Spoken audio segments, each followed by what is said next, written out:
A gente está, então, com a família Mamelidae, tá?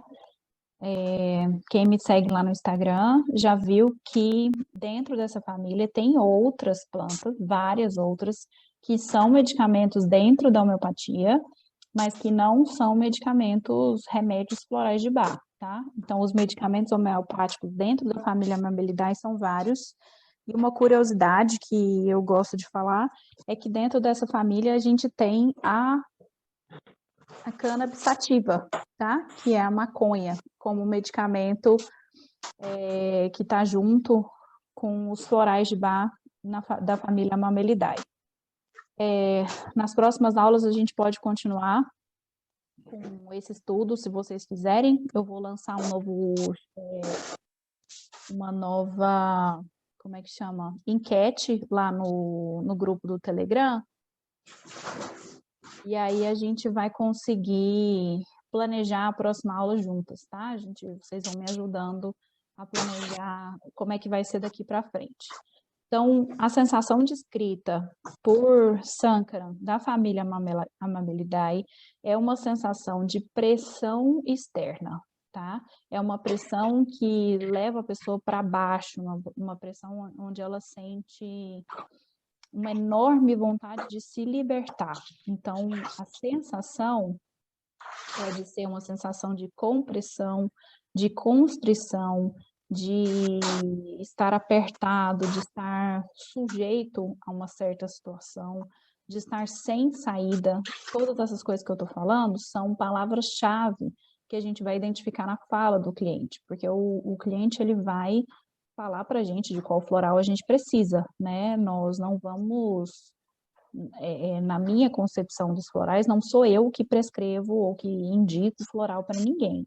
Eu sou uma mera tradutora, entre aspas, identificadora dessa situação, e eu vou fazer a correlação do que a pessoa apresenta em forma de sofrimento com o estado emocional descrito por Bach, ou por Hahnemann, ou as descrições também do Steiner.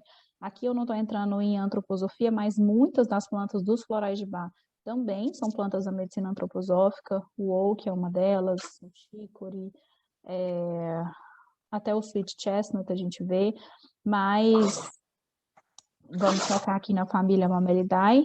Então, essa sensação de opressão, de pressão externa, uma pressão que me deixa, né, sem espaço, sem saída, e um sonho de liberdade. A pessoa deseja romper, pode ser essa palavra de romper com a limitação, pode ter essa palavra que ela vai buscar como compensação a libertação dessa pressão, tá? A liberdade dela de se expressar e de sair dessa condição onde ela se encontra. A gente vê muito característico no cannabis sativa, né? Que a pessoa busca um alívio da pressão que ela enxerga no mundo, né? Lembrando que toda a sensação revela uma sensibilidade, então ela vai buscar uma libertação dessa condição que ela vê de pressão no mundo na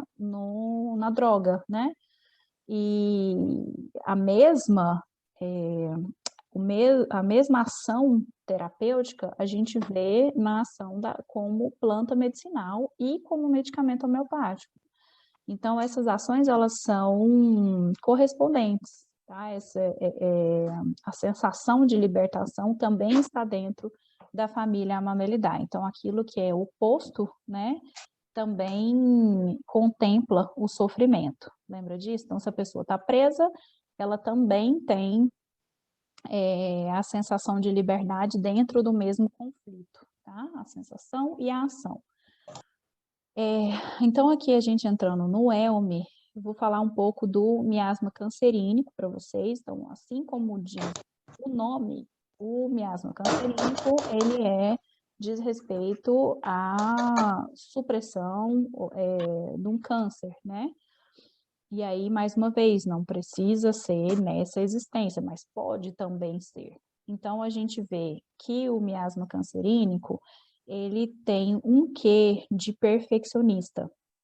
E quando a gente vê nos livros dos maiores autores, autoridades mundiais em florais de Bach, que eu ainda fui estudar de novo para ver se esse quê de perfeccionismo tinha no floral Elme, assim como tem na percepção do Sankara, e tem. Então, esse esforço, esse peso que o Elme, que cai sobre ele, né? Que é diferente do Oak, que é um peso que ele pega, que ele assume para si uma tarefa, um peso da responsabilidade. Aqui no Elme, a gente vai ver que ele tem uma grande necessidade de revolucionar, de fazer a diferença, de fazer tudo assim perfeito, né? Então, no miasma cancerínico, ele tem assim que eu sou o meu agente de transformação, eu posso, eu consigo. São pessoas que querem dar o seu melhor, que têm um ideal de excelência.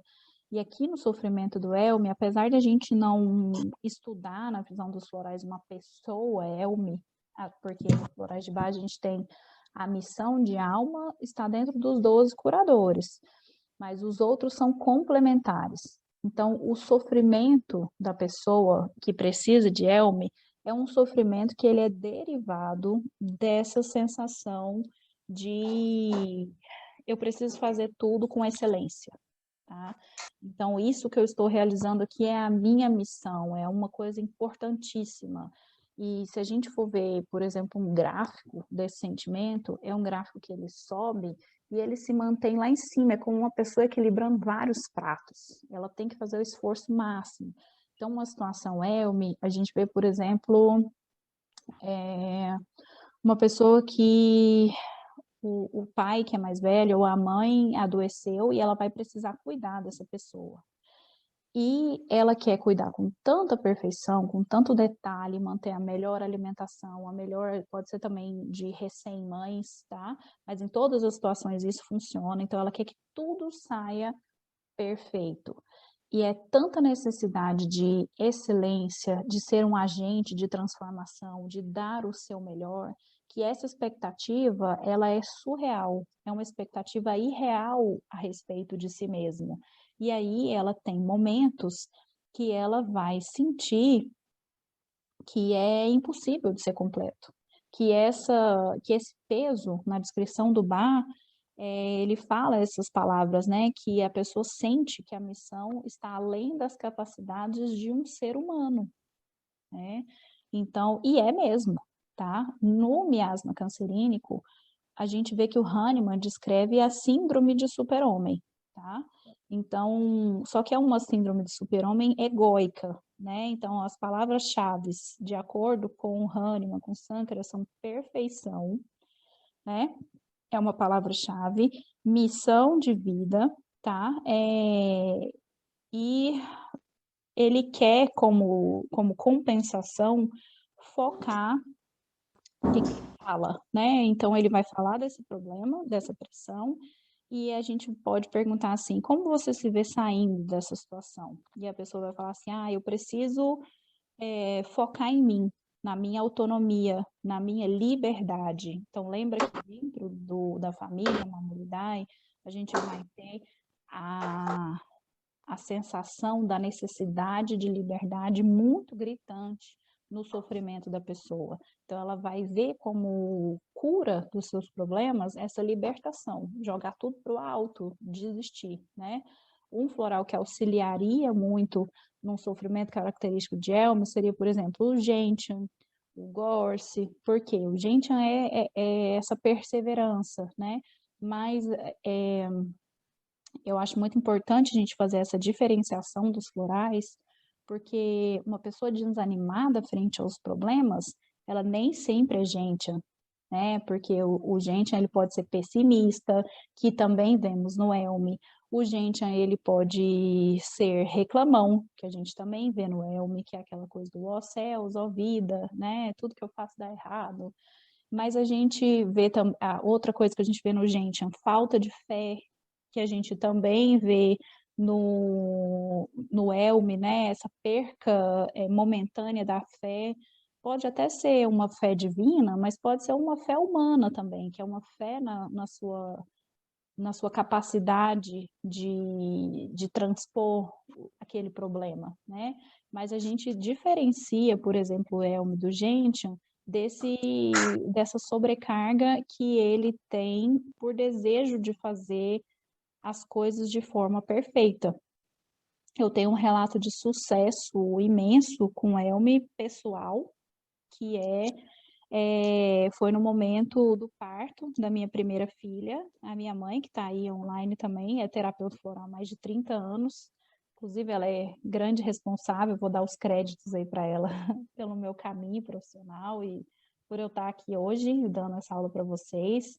E no parto da Caterina, eu planejei aquele parto, né, perfeito, natural, e fiz tudo, e fiz yoga, e fiz fisioterapia, e já estava 25 horas de trabalho de parto, naquela coisa assim de que tem que ser o parto natural, tem que ser o parto normal, eu tenho que aguentar, eu tenho que fazer isso pela minha filha, aquela coisa assim, e de repente eu comecei a duvidar.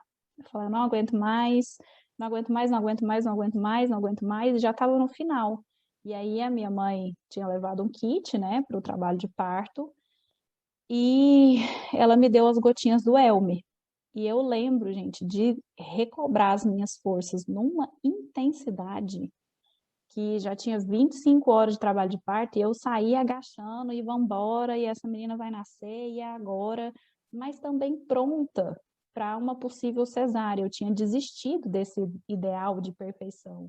Tanto que eu estava lá tentando, tentando, até que a médica falou assim, Mônica, bora para cesárea, já está há muito tempo, sua filha não está em sofrimento, mas vamos ver a carinha dela, não precisa mais, a gente pode ser que ela esteja muito grande para passar para o seu canal, que ela ainda não tinha encaixado. E eu falei, quer saber? Bora. Então eu tive essa, e eu estou falando isso com ânimo, não com sentimento de desistência. E aí, a hora que eu sentei para receber a anestesia da cesárea, eu senti, eu falei, ué, parece que eu estou sentindo vontade de fazer cocô. E aí, quando eu soltei a perfeição, né, a médica viu que ela já estava encaixada, estava na hora de nascer. Então, a gente não pode duvidar do efeito das essências florais quando elas são bem aplicadas, tá? Porque muito cliente pergunta assim, é demorado? Não, gente, é instantâneo. E por a gente ter muitas camadas do nosso sofrimento, a gente demora a ver uma reação, uma melhora, assim, palpável, porque a melhora pode ser gradual, mas ela não é lenta. A pessoa sente um alívio quando o remédio está acertado. Pode ser instantâneo, pode ser em alguns dias, né? Mas algum alívio vai ter. Ela pode não perceber, que também é uma coisa que eu deixo lá no material para vocês, que é muito importante a gente anotar tudo que a pessoa traz de sofrimento, porque numa próxima consulta, geralmente ela vai falar de alguns problemas que ainda persistem, mas ela nem vai se lembrar de outros que a gente anotou e que foram embora sem ela perceber. E aí a gente vai falar assim, mas e isso aqui? Isso é muito comum. Vou falar, 99% dos meus clientes acontece assim, isso aqui que você me relatou, como é que tá essa parte? E a pessoa fala assim, nossa, eu nem lembrava que eu tinha falado isso, realmente, essa parte foi embora. Então não quer dizer que a melhora tá devagar, quer dizer que a pessoa não percebeu e ela e que o alívio, às vezes o problema dela é tão grande que o alívio foi pouco, entre aspas, para ela ter uma percepção mais palpável. Mas a gente tem essas grandes melhoras, né? Principalmente quando os casos são menos complexos, igual no parto, na situação que eu tive, eu não tenho uma situação crônica de ELME, eu não estou numa situação crônica de ELME e que foi encavalada por muitas coisas que me levaram a isso. Foi uma situação momentânea e por isso ele funcionou ali como se fosse um rescue, né? Ele funcionou muito bem porque foi uma situação pontual, tá? Então, quanto mais agudo é o caso, quanto mais pontual, quanto mais leve, entre aspas, não no sentido de leveza de diminuir o sofrimento da pessoa, mas quanto mais recente, pronto, essa é a palavra, quanto mais recente é o problema, mais fácil é da gente ver o resultado. E quanto mais gradual, quanto mais antigo, mais difícil vai ser a gente chegar num ponto que o cliente esteja ausente de incômodos, né? Outra coisa que eu gosto de citar aqui quando eu falo de ELME é para nós alinharmos com o cliente, né, nas consultas, o que é equilíbrio emocional. Porque se a gente fizer um gráfico daquele XY, o equilíbrio emocional não é uma linha reta. Se alguma pessoa tem um humor ou uma personalidade que não reage a nada, isso é torpor, isso é doença, isso pode estar relacionado com uma depressão profunda, com uma apatia profunda que a gente vê no Wild Rose, com desejo de desistir da vida, que nós vamos ver aqui no Sweet Chestnut, mas também pode ter uma psicopatia aí, porque a pessoa que ela não é afetada pelo meio, ela, ela está doente, tá? Então, o equilíbrio emocional, ele consiste necessariamente no fluxo das emoções, como se fosse num bebê, por exemplo, que ele está com fome e ele vai chorar com todas as suas forças. E quando ele mama um pouquinho, logo ele está rindo para todo mundo ver. E a gente fica assim, ah, sem vergonha, né? Sem vergonha não, é porque ele não tem nenhum filtro. Não ensinaram para ele a criar nenhuma máscara onde ele tem que esconder os seus sintomas e reprimir as suas emoções. Então, o natural, o equilíbrio emocional é o equilíbrio onde a gente vai até a emoção. Então, bateram no meu carro, eu vou, fico nervosa, falo, ai meu Deus, o que vai acontecer? Ligo, resolvo, e depois eu volto para o equilíbrio no sentido de que aquela emoção ela não fica em mim. Eu não passo o dia inteiro pensando naquilo, pensando no que eu deveria ter feito, pensando, né? Então, assim, eu vou, acesso a emoção e volto. Eu não guardo meses de ódio do cara que bateu, ou eu não boto a culpa em ninguém. Então, essa emoção, ela não fica parada. A gente tem um fluxo de emoções.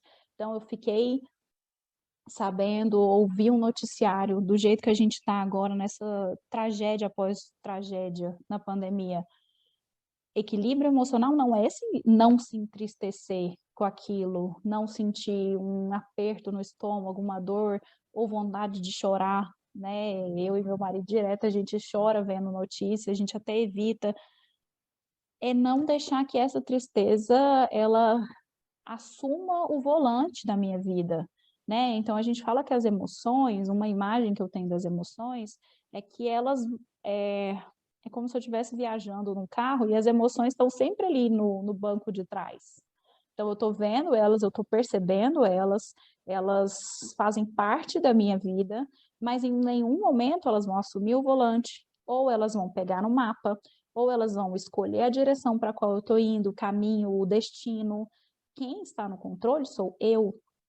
É isso que o Bach queria, essa conexão do eu divino com a minha personalidade, onde eu sou movida pela minha essência, onde eu estou apta a cumprir a minha missão de vida e viver em liberdade. Eu estou livre das minhas emoções. Isso não quer dizer que eu não vá senti-las. É muito diferente, né? Então eu vou passar por essa sensação e ela não vai ficar em mim, tá? E por isso ela não vai gerar doença. Lembra que no miasma, todo miasma parte de uma repressão, que a gente falou, de uma supressão, desculpa. Então essa doença foi suprimida e por isso ela gerou esse miasma, esse comportamento, essa característica, né, que vai permear a doença. Então, eu tenho aqui também uma descrição de miasma boa, eu vou ler aqui para vocês, ó. Eu escrevi isso hoje de manhã. Como cada pessoa vê o miasma é como cada pessoa vê a vida, como ela reage aos momentos de crise, aos momentos de pressão. Nesses momentos é mais fácil de perceber o miasma, pois é aí que as nossas máscaras costumam a cair. Nos momentos de dificuldade, percebemos quem somos nós. Eu gosto muito desse raciocínio para a gente achar o curador também.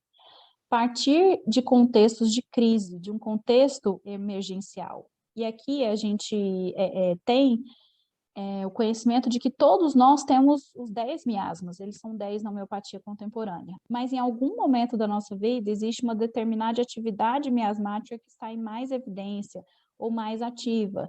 Então, isso a gente pode transpor também para os 12 curadores, tá? Então, a gente vai partir para achar o nosso curador sabendo que todos nós temos na nossa alma os 12, mas em algum momento da nossa vida, um deles vai estar mais em evidência, mais ativo, e vai determinar quem nós somos nos momentos de crise. Isso é muito legal de você perceber em si e no cliente. Então, a gente vai conseguir achar melhor o miasma que está mais proeminente no desequilíbrio. E o objetivo do tratamento contempla uma proporcionalidade de reação frente aos problemas da vida. Olha que bonito isso da homeopatia contemporânea. Vou ler de novo. O objetivo do tratamento contempla uma proporcionalidade de reação frente aos problemas da vida. Os mecanismos de resposta são proporcionais, são flexíveis, e a pessoa não enxerga mais os problemas sob a lente das suas ilusões. Então, ela não põe... Lembra que a gente discutiu que a pessoa só vai pôr em evidência aquilo que ela é sensível?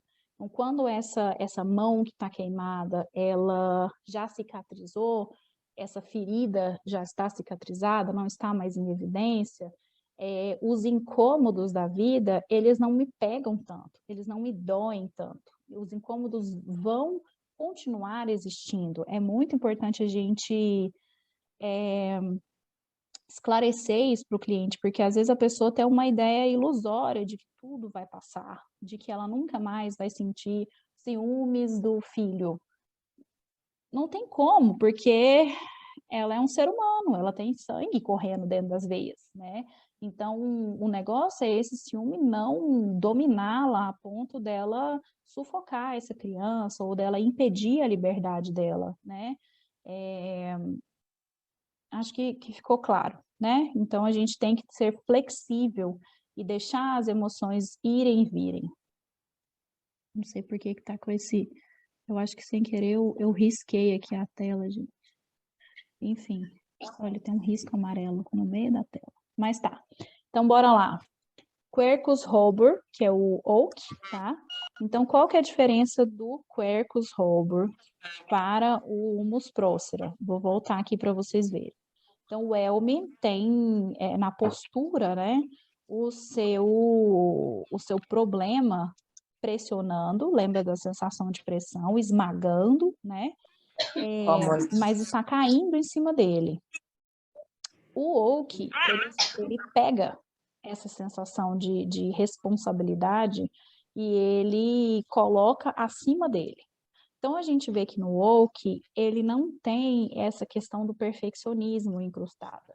Ela é uma pessoa que, ele, né, ou ela, enfim, mais uma vez lembrando que na homeopatia a gente tem que o medicamento, a gente fala que o medicamento é a pessoa porque ele contempla a totalidade dos sintomas que a pessoa apresentou naquele momento.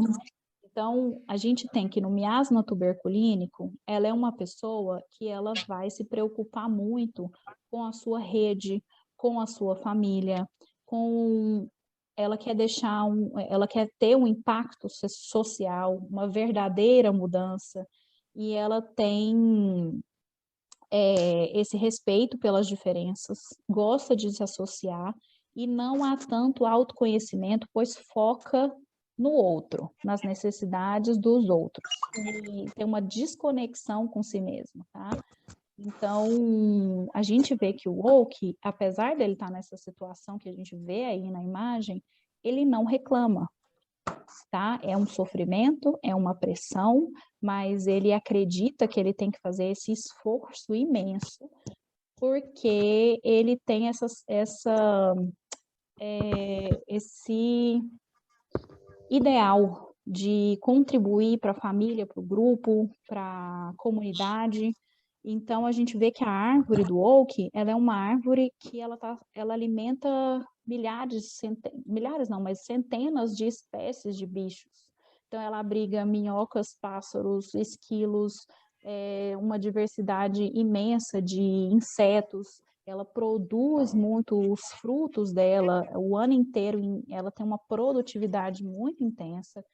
E a gente vê que ela é altamente quebradiça e ela é oca por dentro. Então, esse vazio interno não é um vazio que a gente interpreta, por exemplo, como sei lá, uma Meu depressão, celular tá descarregando. mas ele é um vazio que vai deixar ela frágil para ela poder se dedicar ao outro, às necessidades do outro. Então, ela tem esse esquecimento de si, ela não respeita os próprios limites, tá?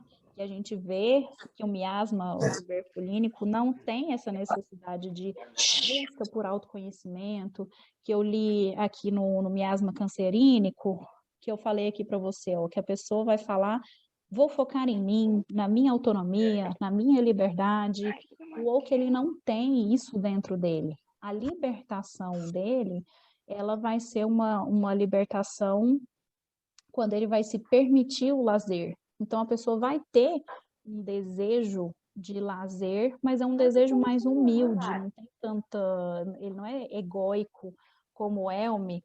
Ele vai falar assim, por exemplo, a pessoa é um workaholic, ela trabalha demais e, enfim, a pessoa nunca senta, ou pode ser uma idosa que ela faz a comida enquanto todo mundo está comendo, ela está lavando a louça e a gente fica assim, vem, senta para comer, fica aqui com a gente, e a pessoa não para de trabalhar, né? Se você identifica uma pessoa assim, e identifica esse sofrimento, a pessoa está caindo nos pedaços com uma árvore e ela não pede ajuda, e ela não senta para descansar, ela não para de produzir, a gente pode perguntar qual é o seu sonho, por exemplo?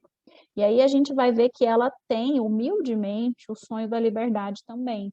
Ela está altamente pressionada, mas ela tem o sonho de ter lazer, de ter viagens, mas sem o remédio, ou sem tratamento, ou sem qualquer... Porque o floral não é a única ferramenta que existe, né? Então ele pode ter essa mesma percepção não sei, no reiki, na homeopatia, na antroposofia, em qualquer outra terapia, mas sem tratamento dificilmente ele vai se libertar, né, dessa condição. E a gente vê nos florais de Bach que o Woke ele é um auxiliar, né? Então, ele é uma condição crônica, ele está tampando a verdadeira missão de vida da pessoa, está desvirtuando a missão de vida da pessoa para a dedicação, né, esse impacto que ela quer de, enfim, se dedicar à comunidade, ao grupo, tá? Então, são pessoas que têm bastante relação com o trabalho, com as responsabilidades, com ajudar o próximo, tá? A gente tem no curso de florais a pessoa que quebra a perna e ajuda, aquela imagem, né? Não sei se vocês já viram uma imagem, uma pessoa que quebra a perna, aí ela põe a perna quebrada em cima da maca e com a outra perna que tá boa, ela ajuda a carregarem ela. Então, ela não quer ser um peso para os outros, né? Ela acha que ela tem que ajudar os outros, essa sensação de grupo, de comunidade, tá bom? Ficou claro? Que é bem correspondente com miasma tuberculínico. Isso aqui, tudo que eu li para vocês do grupo, da família, da comunidade, está dentro do tuberculinismo, tá? E aí a gente associando com o conhecimento deixado pelo Bach.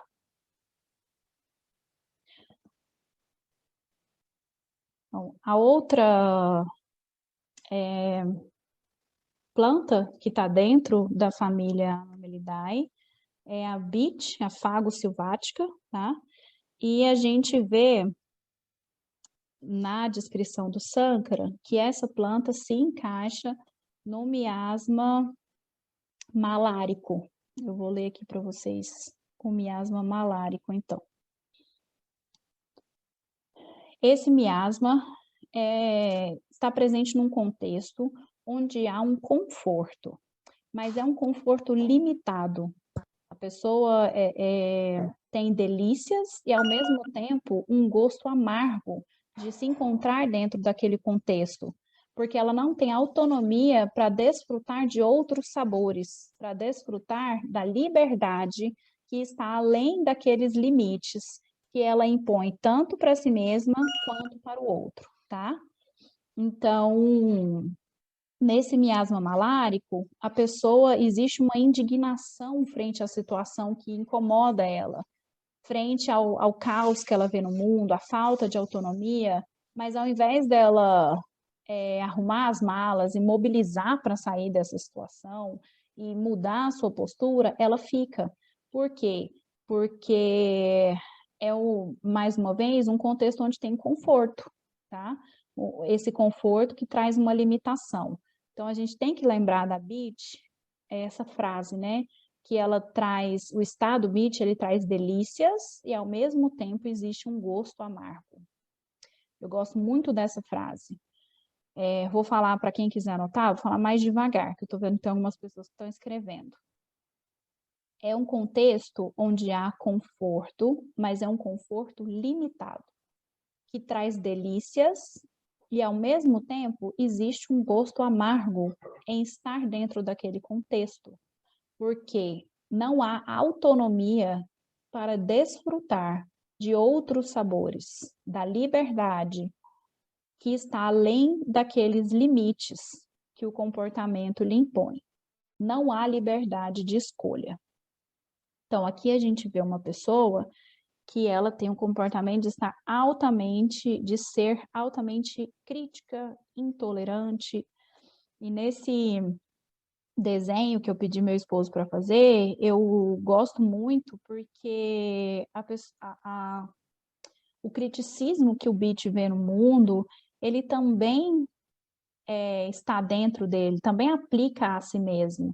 Então, é uma pessoa que ela tem essa sujeira que ele vê no outro, esses defeitos que ele vê no outro, ele também vê em si. E aí é um diferencial muito legal que eu gosto de fazer com o Rockwater, que é o mestre severo de si mesmo, né? O Beach, ele é um mestre severo do outro, né? Então, ele tem uma insatisfação muito grande com a condição que ele se encontra, mas ele tem uma delícia de estar nessa situação, porque é uma situação de controle total, né? As pessoas vão se afastar dele. Ela vai ter um controle sobre as pessoas que estão sendo criticadas, né? Então, na verdade, ela deseja o espaço e é gostoso ela ter aquele espaço.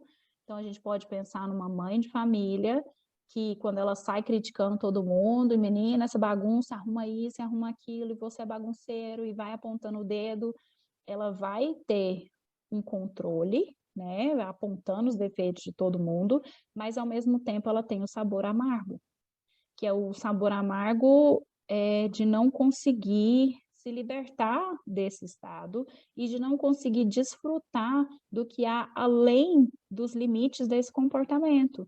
Que se ela fosse uma pessoa mais tolerante, que aí, fazendo a comparação com o Rockwater, a gente tem uma pessoa inflexível, então são florais, essências, são essências parecidas, né? A inflexibilidade e a intolerância, mas a sensação central da pressão, né, que ela está pressionada, a gente não vê no Rockwater, né? O Rockwater, ele está mais engessado, ele vai precisar quebrar para adquirir mobilidade, né? Ele está sentado dentro dos próprios conceitos que ele construiu para si mesmo.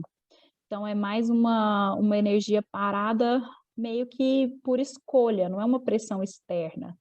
No livro do Julian Barnard, que é a autoridade mundial em florais, né, o Forma e Função, ele fala que, apesar do beach não ser um auxiliar, que então a gente não vê tão clara tão bem definida esse histórico de que algo aconteceu para que ele ficasse desse jeito, com toda certeza há uma correlação aí de uma pessoa que, assim como o Vine foi muito reprimido, né, e por isso ele ficou violento, O beach também foi muito criticado e por isso ele critica, né? Então, essa questão que a gente abordou lá no começo, né?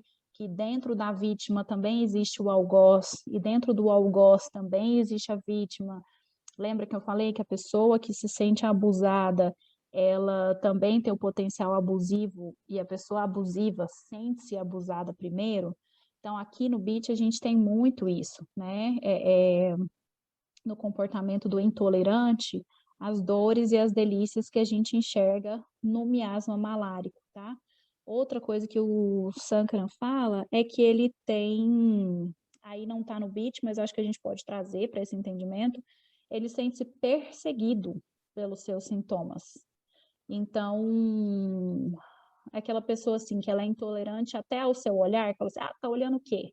Porque ela acha que você tá olhando para ela, entendeu? Então tem um quê egóico também no miasma malárico, tem um quê de estar confortável nessa situação, e aí a gente sabe que para esse tipo de tratamento não é fácil tratar uma pessoa assim, né, que está dentro dessa condição, uma vez que a gente precisa de outros florais para fazer ela sair dessa condição, porque é confortável para ela também, né? Lembre-se disso. Então, ao mudar o comportamento, ela vai perder ela vai perder esse conforto, ela vai perder os benefícios que ela tem também na condição dela, desse tipo de comportamento. Então, ela vai se libertar, ela tem um desejo de liberdade, a pessoa vai trazer para você que ela tem um desejo de ser menos intolerante, de tirar esse gosto amargo da boca dela, mas ela também vai perder os benefícios, tá? Porque ela vai ter que dar liberdade para as outras pessoas expressarem da forma que elas quiserem expressar, né? Então, tanto ela vai se libertar, quanto o outro vai poder ser do jeito que ele quiser, perto dela, que é o que não acontece no estado de beat negativo. Ok? Deixa eu abrir aqui a câmera para ver se tá ok. Ok, gente? Ok. Posso passar para o próximo? Tá bom. Então, aqui nós vamos entrar no Sweet Chestnut, tá? Que é o castanha sativa. Também estão relembrando a sensação de pressão, tá? Mas o Sankaran, ele vai relacionar a sensação de pressão associada ao miasma da sífilis, que é um miasma que tem alto poder de autodestruição, tá? Então, em questão dos 4 elementos, o sífilis, ele é o elemento fogo, né? Então, ele tem esse desejo de expansão, de desejo de ver o que mais tem no mundo, mas a gente tem que lembrar que o que aconteceu com ele foi uma situação que jogou ele no fundo do poço. E no negativo, quando ele está no fundo do poço, ele se sente uma carne viva humana. Tá? Então, ele é extremamente sensível ao ambiente, por isso que ele tem tanta necessidade, tanto desejo de destruir a própria vida ou de desistir da vida de um jeito diferente do Gorse, né? Então, as pessoas sweet chestnut, dentro do miasma sifilítico, a gente tem pessoas que têm alto poder, potencial suicida, tá? Então, nos cursos tradicionais dos florais de Bach, que eu já fiz vários, a gente fala que a gente pode tratar a tendência suicida, obviamente, gente, sendo acompanhado por psiquiatra, por uma gama de profissionais e dentro de uma equipe multiprofissional, a gente pode prescrever o floral de Bach para alívio dessas pessoas, desde que estejam acompanhadas, né? Eu aprendi com o Cherry Plum, tá? Também. Mas o Sweet Chestnut tem muito mais uma presença dessa autodestruição, né? O Bach deixa pra gente no livro dele, que é a aniquilação total da alma, tá? Então ele sente que não há mais nada ali para ele, que é bem relacionado com o miasma sifilítico, né? Então, a palavra-chave do miasma sifilítico é perda. Aqui, nesse estudo que eu trouxe para a gente discutir, a professora fala de crença da perda.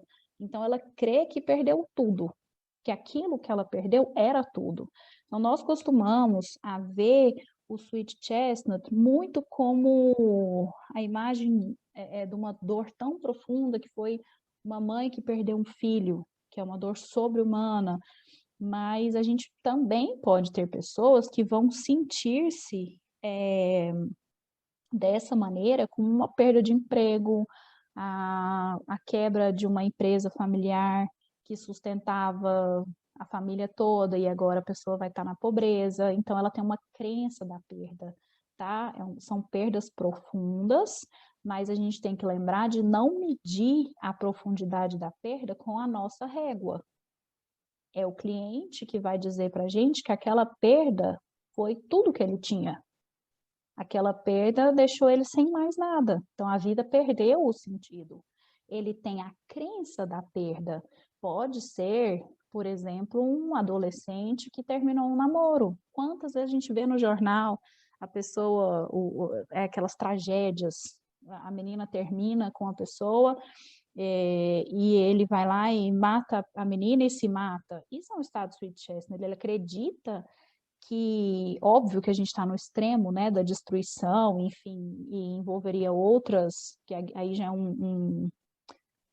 uma questão que já está na psiquiatria, né, mas a gente pode entender que o sofrimento do término foi tão grande que a vida daquela pessoa acabou, perdeu o sentido. Então, para ela está no Sweet Chestnut, tá? E ela é uma pessoa regida por esse miasma sifilítico, que é um miasma da destruição, né? Então, a pessoa aqui no miasma sifilítico, está escrito assim, ó. Se eu sei que tudo vai acabar, por que que eu vou ter senso moral, ética, construir relacionamentos duradouros? E aqui também fala medo de enlouquecer, tá? Então, provavelmente, eu vou lembrar de olhar, que eu já vi que o Cherry Plum é a família Rosaceae. Ele vai estar, o Cherry Plum deve estar aqui dentro do miasma sifilítico também, só que com outra sensação, né? Com sensação central. Mas ele deve estar aqui porque tem esse medo de enlouquecer e ele tem um desejo de exoneração do seu lixo interno, né? Então, as pessoas podem ser ateístas em geral, então esse desligamento de qualquer forma de espiritualidade, porque ela não vê mais propósito. Esse é um miasma sifilítico e ele pode reger, dentro da homeopatia, diversos remédios, tá? E aqui nos florais, dentro das famílias, nós vamos ver também esse miasma regendo outras essências, com certeza. Gente, tamo, acho que só falta o Hornbeam e acabou, tá? Ah, falta o Walnut também, porque já deu quase 2 horas de aula, eu não quero estender muito para não prender vocês. Então, aqui no Hornbeam, nós vamos ter o miasma psórico. Então, a gente tem no Carpinus betulus, no Hornbeam, uma sensação de preguiça, né? Então, aqui, o miasma psórico, ele são pessoas propensas ao pacatismo, preguiçosas. Apresentam uma forma simples de ver a vida e a sensação da pressão é a sensação de falta de. Então, ela sente-se pressionada pela preocupação com o que vai faltar, tá? Ela tem falta de motivação. Então, a falta de preocupação com o que vai faltar, mas também é falta de motivação, falta do elemento terra, né? Então, tem uma íntima relação com a melancolia, tá? E esse miasma, né? Ele vai se apresentar no comportamento da procrastinação, né? Que a gente vê no Hornbeam. Então, nós vemos que a pessoa ela está desmotivada porque ela não tem uma conexão realmente divina, né? com o propósito do que ela está fazendo. Então, como são pessoas que enxergam a vida de modo simples, a gente fala nos cursos de floral que normalmente, o Hornbeam é quando você vai numa loja e é super mal atendido, com cara feia, você pergunta para a pessoa o preço, ela fala R$10. Então, assim, são pessoas que estão oprimidas pela falta de propósito, pela falta de motivação. Mas também tem um quê de rotina nessa pressão. Então, por exemplo, casais que já estão juntos a vida inteira, muito tempo, quando pessoas, por exemplo, reclamam de libido e quando não há grandes traumas por trás dessa libido, a gente pensa no Hornbeam, porque normalmente a libido abaixa quando a rotina chega, né? Porque a pessoa já não tem mais tanta liberdade, tanto os mistérios, né? Enfim, os encontros, tanta emoção mais como na vida solteira. E quando a rotina pega, que é uma palavra bem presente no Hornbeam, ela vai perder o interesse, que vai gerar uma baixa de libido. Isso é um exemplo. Então, essa falta de interesse, ela vem de uma desconexão do sentido de propósito, tá? O Carpinus betulus, já ele está florescendo aqui na Bulgária. Eu até preciso ir na montanha ver se ele já não está florido, porque ele floresce já agora bem no comecinho da primavera. E ele... Ai, desculpa, gente. E ele tem a descrição no livro do Julian, que ele, como ele nasce antes das folhas, ele tem uma cor mais amarelada, né, bastante amarela, e a cor amarela é a cor do corpo etérico. Esse corpo etérico, já estendendo para outros entendimentos, né, da medicina, é um corpo que liga, então, a nossa alma com o nosso corpo físico. Então, a falta do corpo etéreo, ele também dá muita vitalidade para a gente realizar as coisas, também é o corpo da vitalidade. Esse corpo etérico, então, ele vai conectar a nossa missão de alma, é como se tivesse dividido em três, né? Então, tá o nosso espírito e o nosso corpo. E a pessoa está desmotivada porque ela não vê conexão entre o que ela está fazendo e um propósito divino. E esse entusiasmo que vem daquilo que é essencial para nós, daquilo que nos traz alegria verdadeira, que é daquilo que vem do espírito. Então, o Hornbeam, ele vai entrar reativando esse corpo etéreo, essa vitalidade, para que a gente consiga executar as nossas tarefas rotineiras com a alegria que elas merecem, né? Então, com o entusiasmo que elas merecem. Aqui, eu vou falar só mais uma coisa, rapidinho, gente, porque eu sei que já extrapolei o tempo, mas a gente tem que perceber aqui que a gente tem que ter muito cuidado com o vocabulário. É outra coisa que está lá no material complementar que eu escrevi para vocês. Porque muitos especialistas que estudam a procrastinação associam que a grande maioria das pessoas, elas procrastinam porque ao executar alguma tarefa, essa tarefa desperta sentimentos doloridos nela. Então, nós temos dois tipos de procrastinação. A procrastinação do Hornbeam, que é que a pia tá cheia de louça e eu tô procrastinando para lavar porque é chato mesmo, porque eu já lavei essa pia 100 vezes hoje e ela continua enchendo, enfim, é uma procrastinação rotineira. E tem a procrastinação da minha missão de alma, que é aquela procrastinação de que eu sei que eu tenho que sentar para fazer alguma coisa que vai me fazer bem. Por exemplo, fazer essa aula, e aí a hora que eu sento, eu fico igual essa menina aí da foto.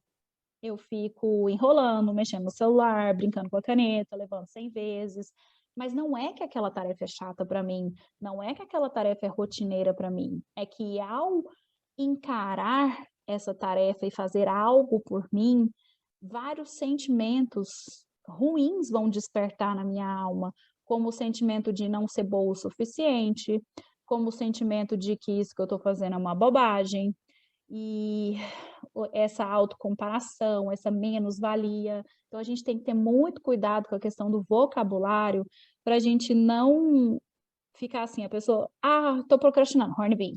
Não, porque tem essa diferença da procrastinação, né? Então, por exemplo, a pessoa que estuda, faz diversos cursos e não vai atender, não passa para a prática, ela está procrastinando a aplicação prática do conhecimento dela, muito provavelmente por uma insegurança, por não me achar tão experiente, por achar que tem gente muito melhor que eu. E aí, essa pessoa deveria ser tratada com LART. É uma procrastinação, mas é uma procrastinação que a base dela, o fundo dela, está a insegurança e a comparação com o outro. Né? Eu não acredito que eu sou o suficiente, né? Eu não consigo, não é essa a mensagem por trás do LART? Eu não consigo. A ilusão, o óculos com que o LART vê o mundo é o óculos da menos-valia. Então, ele vai procrastinar a atuação dele em consultório porque ele não se sente suficiente, ele não se sente capaz. E aí ele vai falar, o cliente vai trazer esse mesmo padrão vibratório para a gente poder tratar, e quando ele fala procrastinação, a pessoa fala, já sei, é Hornbeam. E não é. É por isso que a gente tem que ampliar e sempre verificar o que está por trás. Me conte melhor sobre esse sentimento. Como ele é para você? Como você sente isso? Né? Como que... Me explica uma situação que faz você sentir assim. Me conta a última vez que você sentiu que estava procrastinando. Né? E aí a gente faz essa diferenciação, tá bom? Ficou claro aí? Eu não falei. Falei do miasma psórico, sim. Gente, agora nós vamos para a última, para eu poder liberar amanhã de vocês, o domingão de vocês, né? Que é o walnut. Então, essa essência floral, ela tá dentro da família Mamelidae, ela tá se sentindo pressionada, tá? E ela tá dentro do miasma psicótico. A gente fala que a psicose, ela é ligada ao elemento água. Então, a água, em qual sentido, né? De que ela não tem um formato específico. Então, a água, se você coloca ela dentro de um pote quadrado, ela vai ficar quadrada. Se você coloca ela dentro de uma taça de vinho, ela vai assumir aquele formato da taça. Então, são personalidades camaleão, tá?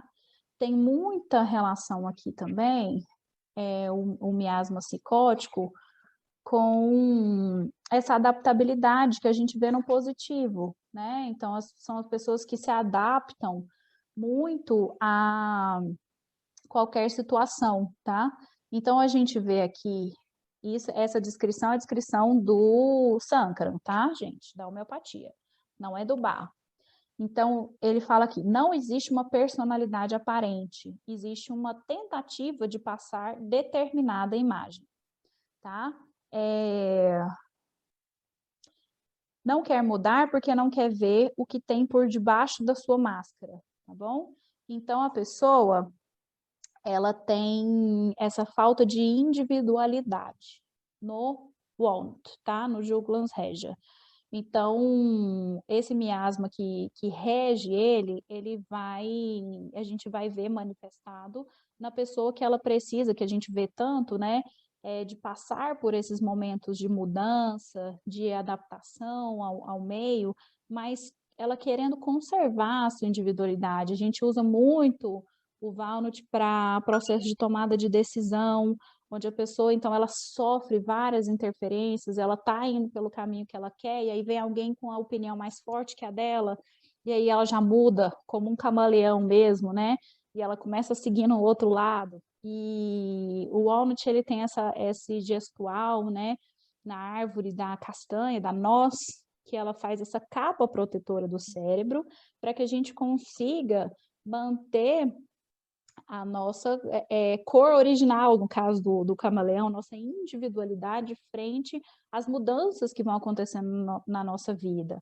E a gente vê, por exemplo, lá uma adolescente que Ela namora com um roqueiro, aí ela veste toda de preto, usa sombra preta, e aí ela namora com, que é típico, né, dessa característica da adolescência, que eles se identificam com grupos, né?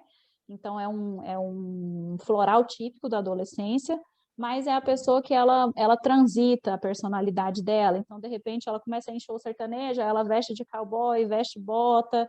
Então, está muito relacionado com a juventude, mas também é a criança que vai começar na escola, também é a pessoa que vai mudar de cidade, que ela quer manter a sua essência, o seu jeito, a sua missão, a sua busca, ela não quer se sentir pressionada pela necessidade de se adaptar ao meio. Porque quando a gente sente essa vibração negativa do Walnut, é a pessoa que ela perde a essência dentro dos relacionamentos, dentro do trabalho, e ela não consegue manter, isso causa um sofrimento muito grande. Então, põe para carregar aí no seu que negócio. a gente vê no centro da família Mamelidae é a pressão por ser o que o outro espera de mim, por tomar a decisão que o outro quer que eu tome. Então, o Walnut vai fazer essa proteção contra influências externas e essa proteção para a gente se manter no caminho da individualidade, que tem aí muito relação com o miasma psicótico, tá? Gente, acabamos. Vou passar aqui pro agradecimento. E eu vou ler aqui para a gente respirar de novo o poema, um outro poema de Rudolf Steiner, para a gente poder finalizar e ir para as perguntas. Então, vou pedir para vocês, quem quiser, né, sentir a vontade de fechar os olhos. Respirar fundo. Eu trago serenidade em mim. Em mim mesmo eu trago as forças que me fortalecem. Quero preencher-me com calor. Desculpa, gente.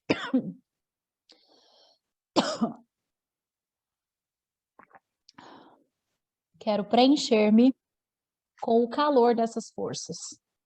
Quero permear-me com o poder da minha vontade.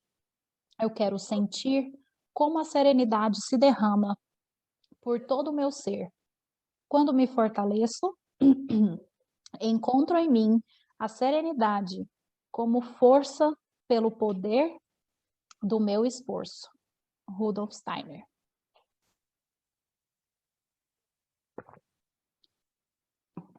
Então, vou parar aqui o compartilhamento. Engasguei na hora da meditação. A voz falhou. Gente, então agora eu vou abrir para perguntas. Ah, Cerato tá nesse miasma também? Tá. Eu esqueci de falar dele, mas eu ia falar. Fica para uma próxima. Quem quer fazer pergunta ao vivo? Mãe, você quer fazer essa pergunta do Cerato? Quer? Quer que eu responda agora? Quem quer fazer pergunta ao vivo? Puxa aí a fila, doutora Tânia. Abre isso. Oi, tudo bem, pessoal? Eu achei muito parecido o Cerato também, né, dentro desse miasma e com toda essa dificuldade do camaleão, me lembra muito, né, essa mudança perante as situações, né? Muito bom, Mônica. É uma outra visão, né, e uma comparação muito interessante. Temos que estudar muito, né? Bem profundo. Deixa eu falar um pouquinho, então, do Cerato, para a gente diferenciar o Cerato para responder essa pergunta, o Cerato do Walnut, né? Então, o Cerato, a gente vê que a planta, ela tem todo um gestual de ter... Vamos comparar ela, por exemplo, com o Empates. O Empates tem um caule único, direcionado, ele vai para cima e é um só. E aí dele saem galhos, né? Então, o caule da planta, ele corresponde ao emocional. Aqui a gente já está entrando no gestual da planta.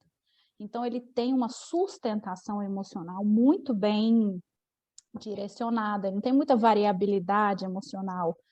O cerato, ele tem, a partir da semente dele, do brotar, ele já vê um monte de cauda.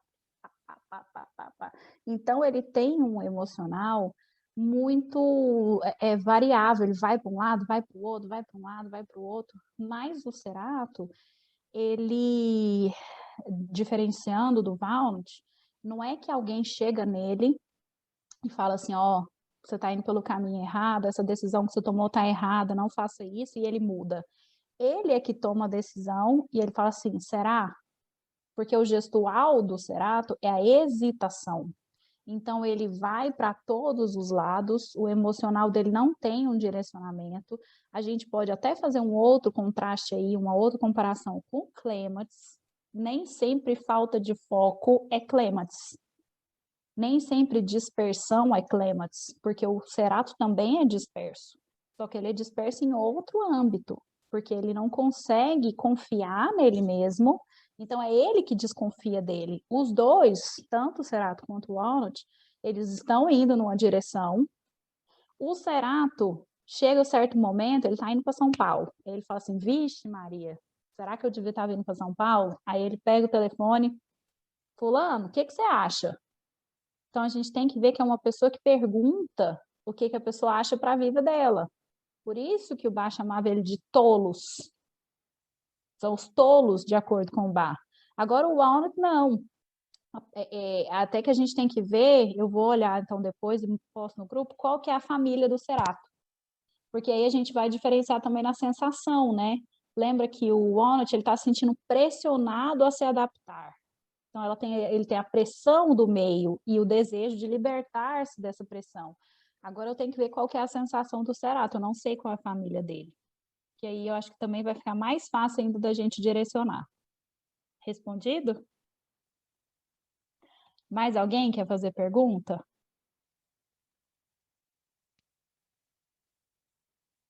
Não? Eu vou entender, então, que eu expliquei muito bem. Eu ia perguntar onde estão as crianças, dormindo, gente. Nós fizemos um malabarismo aqui, acordamos eles 7 horas da manhã, pus eles para dormir todo mundo 1h30, e eles estão dormindo até agora, são 4h30 da tarde. Acabando aqui, eu vou acordá-los. Deus ajudou aí, viu? Para os 3 estarem dormindo ao mesmo tempo. Escleranthus como um camaleão, Vanessa Mendonça. Gente, o escleranthus, a gente tem que pensar que o escleranthus, ele é uma essência floral que está relacionado com a dualidade. São 2 caminhos. Então, ele vai na loja, é a blusa ou a preta ou a vermelha. Ou ele não consegue decidir. E aí, o cerato, por exemplo, ele é influenciado demais pela decisão do outro. Ele toma um caminho. Então, ele toma o caminho que o outro sugeriu. O walnut também, ele muda e ele se adapta de acordo com a vontade ou do meio, ou de alguém que tem a vontade mais forte que a dele. O escleranthus, ele não decide. Se ele for, ele está entre São Paulo, Goiânia, São Paulo, Goiânia, São Paulo, Goiânia. Se ele for para São Paulo, ele vai falar assim, devia ter ficado em Goiânia. Essa decisão não está dentro dele clara. Então, ele está sempre ponderando entre 2, sempre fazendo listas de prós e contras. Ele não é um camaleão. A gente tem que sempre relacionar o escleranthus com dualidade. Sempre 2, sempre dualidade. 8 ou 80, polos opostos, tá? Em cima do muro, também é uma boa do escleranthus. Fica muito em cima do muro. Se eu vou disponibilizar os slides no Telegram. Ainda não pensei nisso, gente, mas posso. Eu vou ver como é que eu vou fazer direitinho aqui a disponibilização do material. Eu estou gravando a reunião aqui, deu certo, deu gravar o vídeo, então eu posto no YouTube. E o áudio aqui, eu vou até parar. Deu 2h19 de áudio. Vou disponibilizar também. Tá bom? É isso? Gostaram? Vamos tirar uma foto? Vamos. Gente, obrigada. Eu gostei demais de ter participado. Foi muito bom. Então vai, vou tirar a foto. Sorriam, gente, sorriam. Todo mundo. Ai, deixa eu esperar vocês ligarem a câmera. Liga aí, gente. Liga, liga, liga, liga. 1, 2, 3 e... Ligaram? Sorriso agora. Gente, obrigada pela participação de todos, viu? Um abraço, tchau, até a próxima. Mês que vem estamos juntos. Beijo, gente, obrigada. Beijo, gratidão. Gratidão. Tchau, obrigada. Tchau.